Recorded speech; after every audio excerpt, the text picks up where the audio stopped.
សា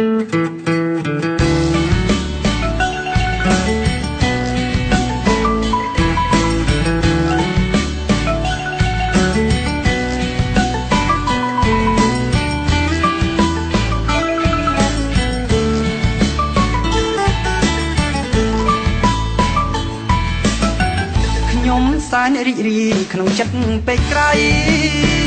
បានមាននិស័យជាអ្នកខេត្តបាត់ដំបងខេត្តល្បីរុនទឺលាន់លឺសរសៃកន្លងហូបផលដំណាំស្រូវផងបាត់ដំបងជាប់លេខ1បើនិយាយរឿងសម្រស់ក្រមុំគ្រប់លក្ខរំទុំនាំឲ្យកំឡោះព្រឺព្រួយស្អាតដូចអប្សរាពូជពងអង្គរខ្មែរមួយទៅណាលឺល្វើយល្វើយគេអួតសរសើរជានិច្ចខ្ញុំគឺជាអ្នកខាត់បាត់ដំបងមោទនៈកន្លងបេះដូងចំចាំមិនភ្លេចដងស្ទឹងសងកែហើយប្រាំងទឹកពោតិចតិចថ្ងៃទេទៀតទឿខាងលិចព្រមលិចពណ៌មាសចិនចៅវាលស្រែស្រូវផ្លែទុនយល់យកដើម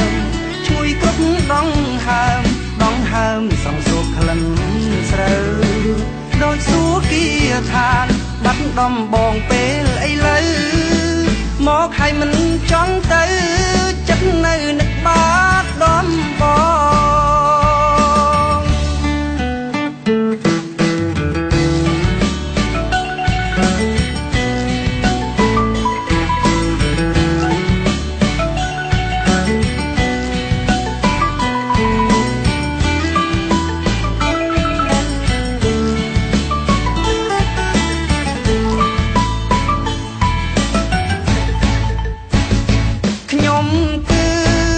ជាអ្នកខាត់បាត់